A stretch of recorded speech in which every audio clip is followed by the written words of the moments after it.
On se retrouve pour notre rubrique Le livre de la semaine. La semaine dernière, Patrice, qui était à mes côtés, il est encore là aujourd'hui. Bonjour Patrice. Bonjour Bertrand. La semaine dernière, tu nous as emmenés dans une saga familiale magnifique. J'ai commencé à le lire et j'aime beaucoup. Il faut juste que je trouve le temps de pouvoir continuer. Je ne suis pas un dévoreur de livres comme toi. Dans quel univers tu nous emmènes cette semaine?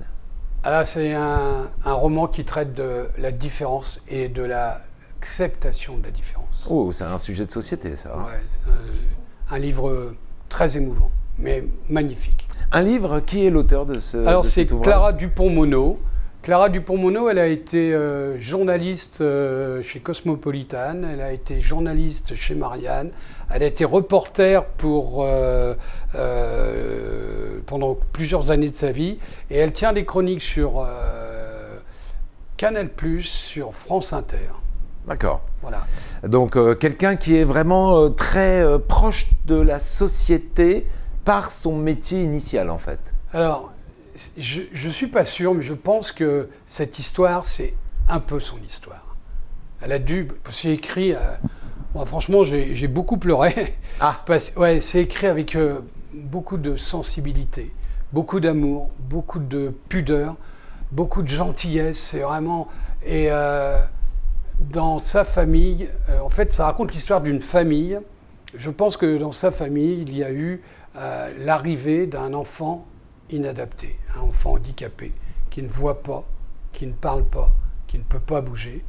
Et ce roman nous emmène dans la façon que chacun des personnages, le père, la mère, le grand frère, la sœur, et puis à la fin le tout petit frère, que j'expliquerai après, la manière dont chacun se comporte face à cet enfant, elle dit inadapté. C'est-à-dire qu'il ne peut pas faire ce qu'il devrait pouvoir faire, il devrait pouvoir parler, il devrait pouvoir voir, il devrait pouvoir manger tout seul. Et alors, ça raconte toutes les attitudes. Il y a le grand frère qui est fusionnel, qui l'emmène dans la nature. Ça se passe dans les Cévennes. La nature a une grande place dans ce livre. Il l'emmène dans la nature, il lui fait sentir des essences pour, voilà, pour lui faire découvrir. Ouais, en fait. C'est contemporain comme histoire? Ah oui, oui, oui. Enfin, on ne sait pas. On ne sait pas bien. C'est pas daté, mais enfin, ce qu'on sait, c'est qu'il n'y avait pas de mobile. D'accord. Il n'y a pas de texto, il n'y a pas beaucoup de choses. Et à un moment donné, ça a d'ailleurs même une importance qu'il n'y ait pas de mobile, parce qu'il faut courir pour aller téléphoner. Donc c'est il y a quelques années. Donc le frère, lui, il est fusionnel. La sœur, elle est en rage. C'est pas qu'elle le rejette, mais elle est en rage parce que c'est une injustice totale pour elle. Ah oui, d'accord. Et puis, ce roman-là, il nous est raconté par des pierres. C'est-à-dire les pierres, dans les Cévennes, on fait des murs de pierres.